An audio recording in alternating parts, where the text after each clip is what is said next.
ব্যালকনিতে দাঁড়িয়ে পর্দার ফাঁকে নিচে বাগানের দৃশ্য দেখছি আমি। বিশাল বড় পার্টি চলছে। শেখ মহলের প্রান্ত ছুঁয়ে ফেলা বিস্তৃত চওড়া রাস্তা, মনে হচ্ছে রাজকীয় কোনো মহল থেকে শহরের প্রাণকেন্দ্রে যাওয়ার পথ। রাস্তার দুই পাশে দিগন্তে ছোঁয়া সবুজ ঘাসে মোড়ানো বাগান, যেখানে আজকের রাতের আয়োজন জমজমাট হয়ে উঠেছে।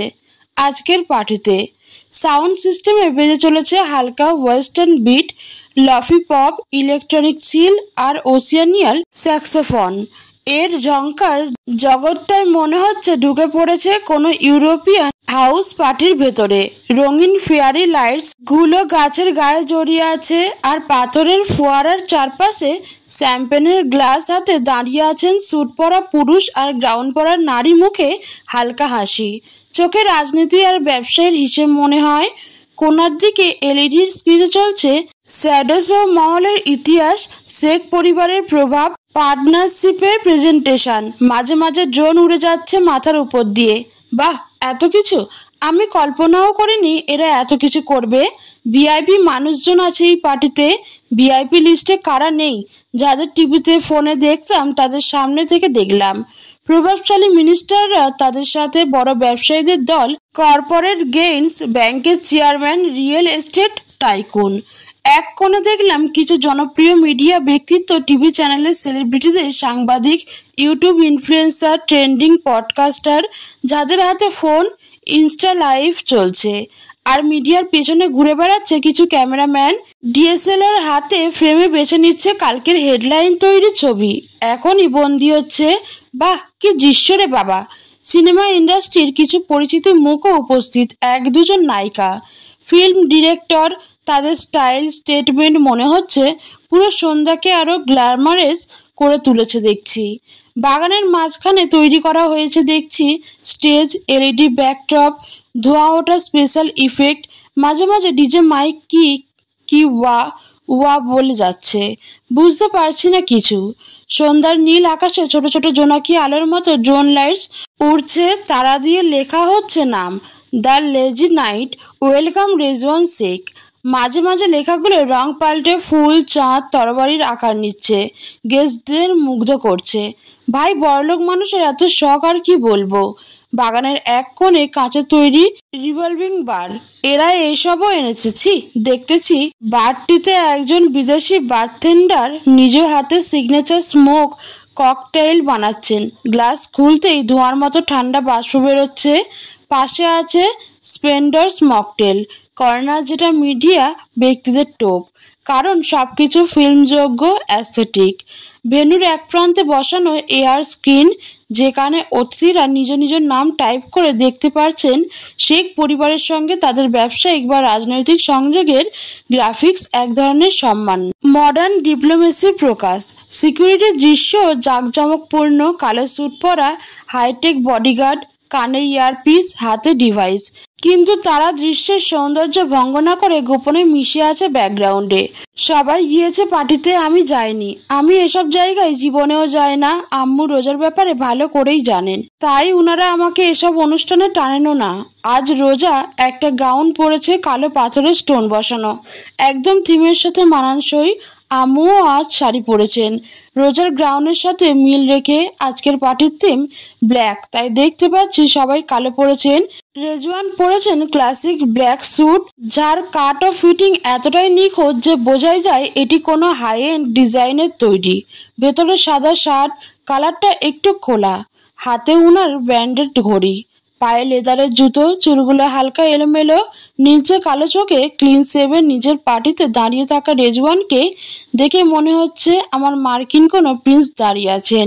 রুমে যখন রেজওয়ান রেডি হচ্ছিল, আমি তাকে ব্যালকনিতে দাঁড়িয়ে লুকিয়ে লুকিয়ে দেখছিলাম। সত্যি বলতে ওনাকে একসময় নিজের মাহারাম মনে করতাম। উনি আমার ছেড়ে চলে যাওয়ার পরও আমি পুরো 2 বছর প্রতিটি মুহূর্ত ওনার ফিরে আসার অপেক্ষায় ছিলাম। হয়তো মন থেকে আমি একটু হলেও ওনাকে পছন্দ করতাম, কিন্তু যেদিন রাতে উনি নিজের গার্লফ্রেন্ডকে দেখালেন, সেদিন থেকে সেই পছন্দ লাগার অনুভূতিটা হারিয়ে গেছে। এখন আর ওনার প্রতি আমার কোনো ফিলিংস নেই বললেই চলে। আমার জায়গায় যদি অন্য কোনো মেয়ে থাকতো, হয়তো রেজওয়ানের উপর ভীষণ অভিমান করতো, বিয়ের পর ছেড়ে যাওয়ার অভিযোগ তুলতো। আমিও করতে পারতাম, কিন্তু কেন করব? যেখানে অধিকার নেই সেখানে অভিমান করা নিতান্তই বোকামি। আর আমার অভিমান বা অভিযোগের কোনো মূল্য কেউ কোনোদিন দিবে না। এই পৃথিবীর বুকে আমার অভিমান শুনবে এমন কাউকে আমি আজও খুঁজে পাইনি, আর হয়তো কোনোদিন পাবও না। তাই অভিমান কাকে বলে সেটাও আমি ঠিক করে জানি না। ছোটবেলা থেকেই নিজেকে বোঝাতে শিখেছি আমার মতো মানুষ যদি এই দুনিয়ায় থেকেও শান্তিতে দুবেলা ভাত খেয়ে বেঁচে থাকে সেটাই অনেক। অভিমান, অভিযোগ, রাগ এসব আমার জন্য নয়। আমি এতিম, আমার একমাত্র আপন আমার আল্লাহ। আমি একটা বিষয় নিয়ে বেশ বিভ্রান্তিতে ভুগছি। আজ রেজন রেডি হওয়ার জন্য সবকিছু বিছানায় সাজিয়ে রেখে শাওয়ার নিতে গিয়েছিলেন, আর আমি একে একে সবকিছু পরখ করেছি। এগুলো পিক তুলে মার্ক করে গুগলে সার্চ করেছি। একটা বিষয় আমি কিছুতেই খুঁজে পাচ্ছি না, বাংলাদেশি কোম্পানির সিইও হয়েও এত বিলাসিতা। আর যদি অনেক বছর ধরে কাজ করতেন তবে বুঝতাম, কিন্তু 3-4 দিন হলেও দায়িত্ব নিয়েছেন মাত্র, আর এত কিছু। আজ উনি যে স্যুটটা পরেছেন তাও ব্রায়োনি ভ্যাঙ্কিউস 2 স্যুট, একটি এক্সক্লুসিভ এবং সেম প্যান্টও পরেছেন। বিলাসবহুল স্যুট আর প্যান্ট এটি। উনার গায়ে থাকা সাদা শার্টটি তৈরি ইজিপাসিয়ান কটন কাপড় দিয়ে। সার্চ করে দেখলাম এটি বিশ্বের সবচেয়ে উন্নত মানের কটনগুলোর একটি।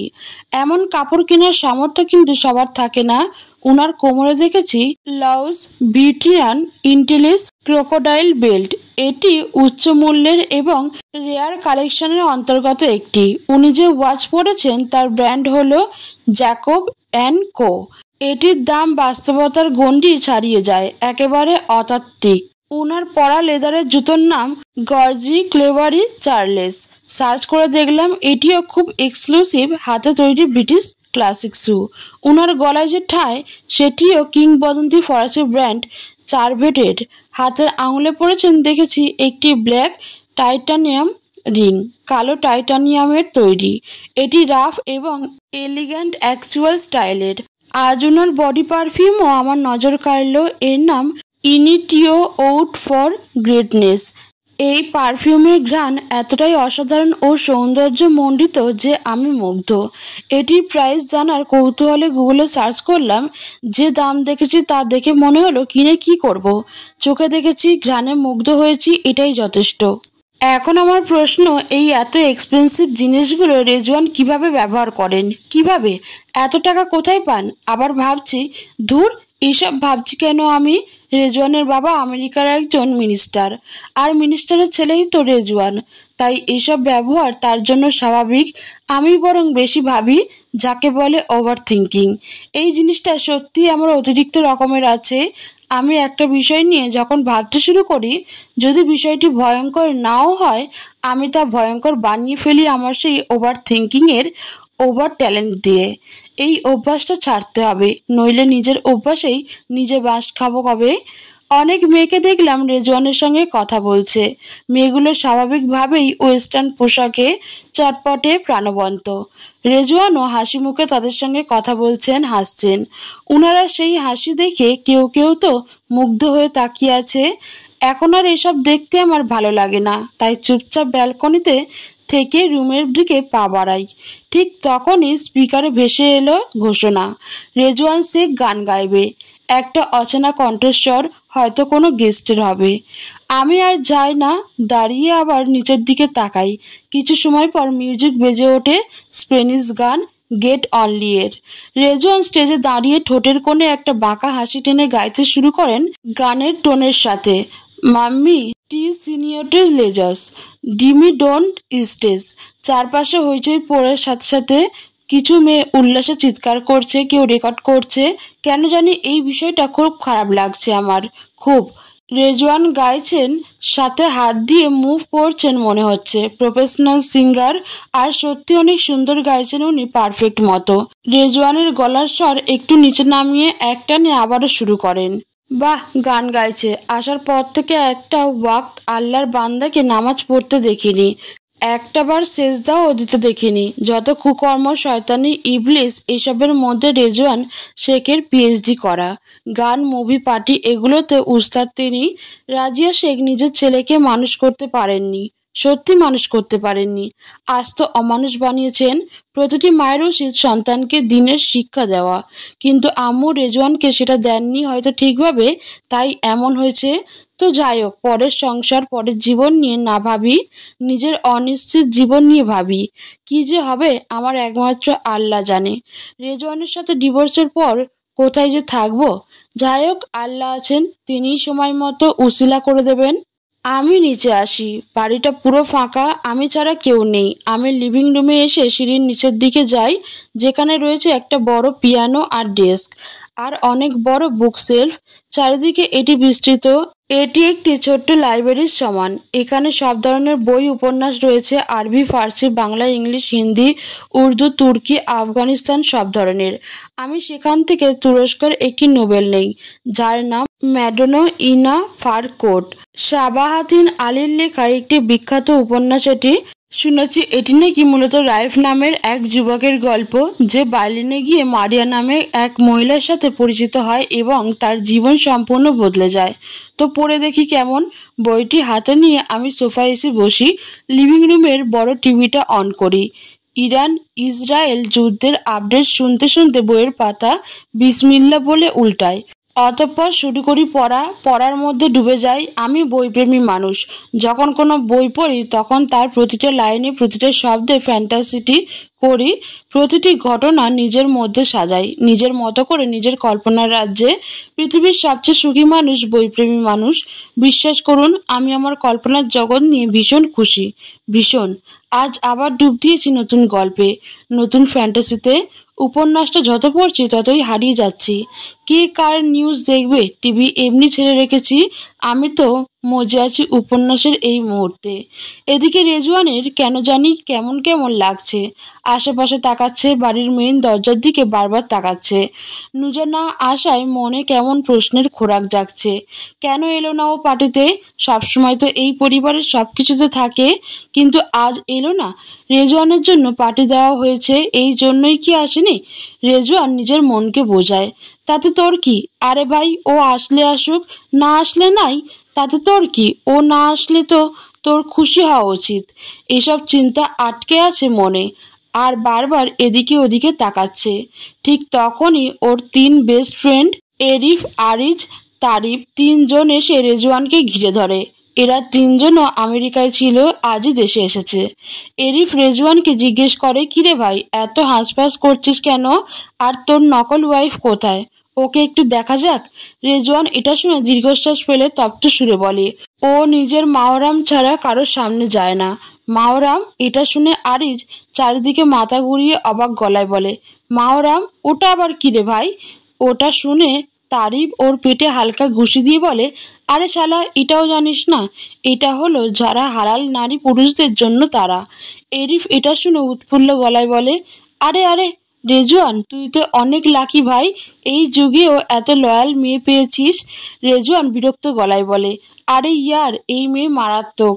কথায় কথায় মরিচ ঝাড়ে, মুখের আগে টিকা যায় না। আরিজ এটা শুনে হেসে ফেলে, আরে বেশি মুখ করলে গান দিয়ে ভয় দেখাস, ও তো জানে না তুই কে। নিজের পরিচয় একটু রিভিল কর ওর সামনে। এটা শুনে এরিফ আরিজকে কাঠ গলায় বলে, গাঁজাখোরের মতো কথা বলা বন্ধ কর শালা। এটা বলে রেজওয়ানের কাঁধে হাত রেখে বলে, ভাই দেখ, তোর সম্পর্কে যেন বাংলাদেশে কেউ কিছু জানতে না পারে। আর তুই কেন ওকে ভয় দেখাবি? সুন্দর করে বুঝাস, ইনোসেন্ট হবে মেয়ে মানুষ, ইনোসেন্ট হয় বেশি। তারিফ এটা শুনে মজা করে বলে, ওরে বাবারে, তোর দরদ দেখছি উতলে পড়ছে, মনে হচ্ছে ও রেজওয়ানের নকল বউ আর তোর আসল বউ। এই কথাটা শুনে এরিফ কিছু বলে না। রেজওয়ান এই কথাটা শুনে খারাপ লাগে এরিফের। নুজার সাথে জোড়া হচ্ছে কেন? যদিও এটা মজা করে বলেছে, কিন্তু তাও কেন জানি খারাপ লাগছে, অল্প রাগ হচ্ছে। রেজওয়ান নিজেকে শান্ত করার চেষ্টা করছে। ঠিক তখনই রাজিয়া বেগম একটি কোয়ার্টার প্লেটে এক পিস কেক নিয়ে এসে রেজওয়ানের দিকে এগিয়ে দিয়ে বলেন, যা বাবা, এটা নুজাকে দিয়ে আয় তো, ও পরে ঘুমিয়ে যাবে। রেজওয়ান বেশ ইতস্তত বোধ করে, কিন্তু তাও মুচকি হেসে মায়ের হাত থেকে প্লেটটা নিয়ে নরম গলায় বলে, আচ্ছা। রাজিয়া বেগম চলে যান। রেজওয়ান তপ্ত শ্বাস ফেলে ওদের দিকে তাকিয়ে বিরক্ত গলায় বলে, তোরা থাক, আমি 2 মিনিটে আসছি, মিশনের ব্যাপারে ইম্পর্টেন্ট ইনফরমেশন আছে। ওরা মাথা নাড়ায়। রেজওয়ান বাড়ির দিকে এগোয়। কেন জানি বিরক্ত লাগছে, আবার ভালোও লাগছে। নুজাকে দেখতে পাবে হয়তো, এই কারণেই এই অদ্ভুত ভালো লাগা। তবে রেজওয়ান জানে না এই ভালো লাগার কারণ। নুজা, ওয়াও, নাইস নেম। নুজার নাম শুনে এরিম হালকা গলায় এই কথাটা বলে। তখনই তারিফ আর আরিজ চোখ বড় বড় করে তাকিয়ে বলে, কি বললি? এরিফ ডোন্ট কেয়ার ভাব নিয়ে সোজা উত্তর দেয়, বললাম রেজওয়ানের নকল ওয়াইফের নামটা সুন্দর, একদম অ্যাঞ্জেল অ্যাঞ্জেল ভাব। এটা শুনে আরিজ ফিস ফিস করে বলে, এই তুই ওর ওপর ক্রাশ ট্রাশ খেলি নাকি? এরিফ মুচকি হেসে বলে, ক্রাশ আর খেলাম কই, দেখলামই না তো। তবে মায়ের ওপর ক্রাশ খেয়েছি বটে। তারিফ শক্ত গলায় বলে, এরিফ মনে রাখিস ও আমাদের ভাবি, রেজওয়ানের ওয়াইফ। এরিফ মুচকি হেসে বলে, মনে রেখেছি ভালো করেই, ও রেজওয়ানের ওয়াইফ, কিন্তু রেজওয়ান ওকে ওয়াইফ মানে না। আমি উপন্যাসটা পড়ছি আর ফ্যান্টাসি করে মরছি। আহা কি সুন্দর অনুভূতি। অনেকক্ষণ এভাবে কেটে গেছে হয়তো। হঠাৎ আমার চোখের সামনে কেউ একটা কোয়ার্টার প্লেটে এক পিস কেক হাতে ধরে। হঠাৎ এমন হয় আমি বেশ ঘাবড়ে যাই। অল্প লাফিয়ে উঠে দেখি কেকটা ঝাড়াতে সে রেজওয়ান। এটা দেখে শান্তির নিঃশ্বাস ফেলি। বইটা পাশেই বাজ করে রেখে দাঁড়িয়ে যেতে যেতে ফিকে হেসে বলি, হঠাৎ আপনি? পার্টি এত তাড়াতাড়ি শেষ? রেজওয়ান এই প্লেটটা আমার দিকে দিয়ে স্বাভাবিক গলায় বলে, পার্টি এত তাড়াতাড়ি শেষ হওয়ার নয়। আপনার শ্বশুরবাড়ির মা আপনার জন্য এই কেক পাঠিয়েছেন। নিন, খেয়ে নিন, খেয়ে আমার উদ্ধার করুন। আমি তপ্ত শ্বাস নেই। সত্যি বড্ড অদ্ভুত এই মানুষটা, সবসময় তাচ্ছিল্য আর ব্যঙ্গ করেই কথা বলে। আমি ওনার দিকে চোখ তুলে তাকিয়ে শান্ত গলায় বলি, আমি কেক খাবো না।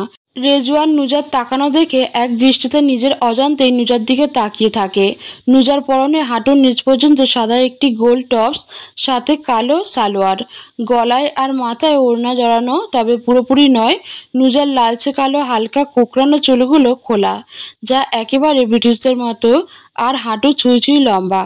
আর ওর সেই অদ্ভুত সুন্দর চোখ, যা কখনো নীলচে মনে হয়, কখনো সবুজ, আবার কখনো বাদামি, তবে বেশিরভাগ সময়ই নীলচে লাগে। এই মুহূর্তেও তাই মনে হচ্ছে। সব মিলিয়ে আজ ওকে দেখতে 90 দশকের কোনো ব্রিটিশ প্রিন্সেসের মতো লাগছে। রেজওয়ানের চোখ বারবার নুজার দিকে চলে যাচ্ছে, আর নিজেই নিজেকে বলছে, আরও একবার দেখি, তারপর আর না, আরেকটা বার, শুধু আরেকটা বার। রেজওয়ান দাঁড়িয়ে আছেন আমার সামনে। আমার দম বন্ধ হয়ে আসছে। জানেন কেন? তার প্রকৃত কারণ রেজওয়ান নয়, রেজওয়ানের সুদর্শন চেহারা। এই মুহূর্তে মন চাইছে খুব করে বলতে, রেজওয়ান আপনি আর বাইরে যাবেন না, ওই মেয়েদের ভিড়ে আর যাবেন না। আপনি নিশ্চিত তাদের রাতের ঘুম অলরেডি হারাম করে দিয়েছেন, আর করবেন না।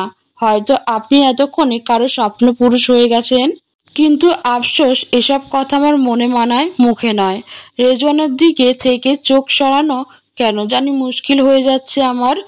এখন ওনার পরনে এখন আর কোট ঠাই নেই। ওনার জিমে করা পারফেক্ট বডিতে সাদা ইন করা শার্ট, গলার অংশটা হালকা খোলা, কালো প্যান্ট, লেদারের জুতো, হাতে ওয়াচ, শার্টের হাতা কিছুটা গুটানো, ভাঁজ করে তোলা, চুলগুলো এলোমেলো অল্প, যাকে বলে messy hair with perfect border. সামনের কয়েকটা চুল কপালের উপর এসে পড়েছে, এতে ওনাকে আরো মারাত্মক সুন্দর লাগছে। সবচেয়ে সুন্দর ওনার চোখ আর ওনার হাসি, নীলচে কালো গহীন দুই চোখ। এত সুন্দর কেন, এত গভীর কেন? ওনার ঠোঁটে বরাবরের মতো লেগে আছে হার্ট মেল্টিং হাসি, মানে উনি চোখ দিয়ে হাসছেন, আর সেই হাসি ঠোঁটেও নিখুঁতভাবে ফুটে উঠেছে। এই হাসির ফলে ওনার ঠোঁটের কোণায় খেলছে এক ঝিলিক রোদের মতো ডিম্পেল। ওনার চোয়ালের হাড়ে হাসির চাপ এসে পড়েছে। ক্লিন শেভের গালে স্কিন টান টান হয়ে উঠেছে। মনে হচ্ছে কোনো পরীর স্বপ্ন দেখে পালিয়ে আসা কোনো স্বপ্নপুরুষ দাঁড়িয়ে আছেন আমার সামনে, এতটা নিখুঁত সুন্দর। দূর, কী সব অসহ্য জিনিস ভাবছিলাম। এগুলো তোরে যায় না নুজা, তুই রেজওয়ানের কোনো দিনই আপন হতে পারবি না, তাই এগুলো না ভাবা বাদ দে। উনি আমার দিকে কেক এগিয়ে দিয়ে ফাজলামি সুরে বলেন, নাও খেয়ে নাও, এত নাটক করো না। তোমার জন্য অনেক কষ্ট করে হেঁটে নিয়ে এসেছি। আমার ভীষণ বিরক্ত লাগছিল। একটা উপন্যাস পড়তেছিলাম আর এর মধ্যেই যন্ত্রণার আগমন। ভাই যান না, চলে যান। আপনি আপনার পার্টিতে, আমায় আমার মতো উপন্যাস পড়তে দিন। তাই আমি তিক্ত সুরে বলি, খাবো না, প্লিজ চলে যান। এটা শুনে রেজওয়ান ওই কেকের পিসটা নিজেই খেয়ে নেন। আমার জন্য কেক এনে নিজেই খেয়ে নিয়েছে। কত বড় রাক্ষস! বই কি একটু বিবেক বিচার নেই নাকি এই লোকের অন্তরে? উনি কেকটা খেতে খেতে বলেন, ইস গো নুজা, এই কেকটি অনেক টেস্টি ছিল, তুমি খেলে না? নুজা আবার এভাবে আমার নাম ডাকছে, কত বড় ইতর যে মানুষের নাম নিয়েও এমন করে। আমি নিজের বুকে 2 হাতে গুজে নিতে নিতে বলি, এই কেকের স্বাদ কেমন তা আমি ভালো করেই জানি রেজওয়ান। আমি ওনার নাম ধরে এভাবে ডাকি, উনি ডাকতে পারেন, আমি পারি না। কিন্তু আমার এই ডাক শুনে উনি রেগে যান না, উল্টো অবাক হয়ে প্রশ্ন করেন, তুমি কিভাবে জানো? আমি হেসে উত্তর দেই, কারণ কেকটা আমি নিজেই বানিয়েছি। রেজওয়ান এতে হয়তো অবাক হন, কিন্তু ইগোর দৌড়ে সেটা প্রকাশ না করে প্রশ্ন করেন, তুমি কেকও বানাতে পারো? আমি নির্লিপ্তভাবে উত্তর দেই, জি পারি। এতে রেজওয়ান হেসে বলেন, তাহলে কেকের শপ দিয়ে দাও, অনেক টাকা ইনকাম হবে। আমি মুচকি হেসে বলি, ধন্যবাদ সাজেশন দেওয়ার জন্য, কিন্তু আমার শপ দেওয়ার প্রয়োজন নেই, আমার সব অলরেডি আছে, আর যা আমি অফিস শেষে ম্যানেজ করি। রেজওয়ান এতে মাথা নাড়িয়ে বলেন, ও, এর জন্য এত লেট হয় বাড়ি আসতে তোমার? নুজা আবার আবার আমার নামকে এভাবে ডাকলো। আমি রেগে ওনার দিকে তাকিয়ে কিছু বলতে যাব, তখনই সদর দরজা থেকে একটা ছেলের কণ্ঠ শুনি। সে হয়তো এদিকেই আস্তে আস্তে বলছে, রেজ তোর ফোন কোথায়? আঙ্কেল তোকে কল করছেন। রেজ, বাহ, রেজওয়ান থেকে রেজ, বড়লোক মানুষের কত কি। সে লোকের ডাক রেজওয়ানের সঙ্গে সঙ্গে পিছনে ঘুরে ওইদিকে তাকান, সাথে সাথে আমি ওনার পিঠের আড়ালে নিজেকে লুকিয়ে নিই। আমার কলিজা ধকধক করছে, আল্লাহ তুমি আমার মান সম্মান বাঁচিয়ে দাও। আমাকে যদি এই হারাম পুরুষ দেখে নেয় তবে কি হবে? আমার জীবনে তো দাগ থেকে যাবে। আমি অশান্ত গলায় রেজওয়ানকে ফিসফিসিয়ে বলি, রেজওয়ান প্লিজ, রেজওয়ান আমাকে দেখতে দিবেন না, আড়াল করে নিন। এতে রেজওয়ান ফিসফিসিয়ে বলেন, কেন, দেখলে কি হবে? এই মানুষ কি, দেখলে কি হবে? কেন আমায় হারাম পুরুষ দেখবে? কিন্তু কোনো ধরনের রাগ না করে অনুনয়ের গলায় বলি, এতে আমার পবিত্রতা শেষ হবে, আমায় কোনো হারাম পুরুষ দেখে নিবে। নুজা এটা বলে আর তখনই ওদের থেকে অনেক দূরে তারিব এসে মুখোমুখি দাঁড়ায়। রেজওয়ানকে এভাবে দাঁড়িয়ে থাকতে দেখে ভ্রুকুচকে রেজওয়ানের দিকে তাকায়। কিছু সময় পর বুঝতে পারে রেজওয়ানের পিছনে কেউ আছে, কিন্তু তাকে দেখা যাচ্ছে না। রেজওয়ানকে কিছু জিজ্ঞেস করতে যাবে, তখনই রেজওয়ান বলে, হ্যাঁ আমি আসছি, তুই যা। এভাবে নুজা আছে, আরও কারো সামনে আসে না। তারিব এটা শুনে বেশ ইতস্তত জমে যায়, তারপর ইতস্তত সুরে বলেন, আমি সরি, আসলে বুঝতে পারিনি। এ বলেই তারিব তাড়াতাড়ি বেরিয়ে যায়। ওই লোককে যেতে দেখে আমি দীর্ঘশ্বাস ফেলে রেজওয়ানের থেকে কিছুটা দূরে সরে আসি। কি ভয়াবহ পরিস্থিতিতে পড়েছি, মনে হচ্ছিল প্রাণ অবধি বেরিয়ে যাবে। রেজওয়ান আমার দিকে ঘুরে শয়তানি হাসি দিয়ে বলেন, নাও নুজামণি, যখন কেক খেলে না, কেক লাগিয়ে নাও। এ বলে রেজওয়ান নিজের হাত বাড়িয়ে হাতে লাগা কেকের ক্রিম আমার গালে মুছে নেন। মানে কি এই রেজওয়ান পাগল হয়ে গেছে নাকি? আমার তো শরীরের রগে রগে জ্বর লেগে যাচ্ছে উনার ছোঁয়ায়। কেন ছোঁয় আমার 100 বার না করার পরও মন চাচ্ছে থাপড়িয়ে উনার সাদা গাল লাল করে দেই। গুরুর গরু কোথাকার, অমানুষের মতো কাজকর্ম করে। আমি দাঁত চেপে কিছু বলতে যাব, তার আগেই উনি প্লেটটা টেবিলে রেখে চলে যান দ্রুত পায়ে। এখন রাত 11টা, আমি আর নূর সোফায় শুয়ে আছি। রেজওয়ান বাড়িতে নেই, পার্টি থেকে নাকি বন্ধুদের সঙ্গে চলে গেছেন। ভালোই হয়েছে, শান্তিতে তো ঘুমাতে পারবো এই এতক্ষণ এই আজাব ছাড়া। একটা অন্ধকার গোডাউনের অন্ধকার রুমে বড় লাইটের নিচে বসিয়ে রাখা হয়েছে একজনকে। ওর চারপাশ ঘিরে দাঁড়িয়ে আছে 4 জন, রেজওয়ান, এরিফ, আরিজ আর তারিব। বেচারাকে মারতে মারতে আধমরা করে দিয়েছে রেজওয়ান, কিন্তু যার জন্য মারছে তার থেকে কোনো উত্তর পারছে না। রেজওয়ান ওর কলার টেনে ধরে হুঙ্কার দিয়ে বলে, বল ম্যাপ কোথায়? তুই কার কথায় আমাদের সম্পদে হাত দিয়েছিস বল, বাচ্চা বল। কিন্তু এই লোক বলে না। এতে রেজওয়ান টাস টাস টাস করে 7 থেকে 8টা থাপ্পড় বসিয়ে দেয় ওর গালে। এতে এক একটা করে ওর দাঁত খুলে পড়তে থাকে, থাপ্পড় দিয়ে দাঁত ফেলে দিতে থাকে, কিন্তু তারপরও সে বলছে না। এরিফ রেজওয়ানকে ওর থেকে ছাড়িয়ে নিয়ে অন্যদিকে নিয়ে বলে, ভাই কি করছিস, মেরে ফেলবি নাকি? মনে রাখিস ও একজন প্রমাণ আর পথ। রেজওয়ান রাগ নিয়ে বলে, কি করব বল, কি করা উচিত আমার? আমি যত তাড়াতাড়ি চাই এই দেশ ছাড়তে চাই, যার জন্য এসেছি সেটি নিয়ে চলে যেতে চাই আমি আমার রাজ্যে, আমার দুনিয়ায়। কিন্তু পরিস্থিতি আমাকে এমন এক অবস্থায় দাঁড় করিয়েছে যে আমি কিছু করতে পারছি না, কিচ্ছু না।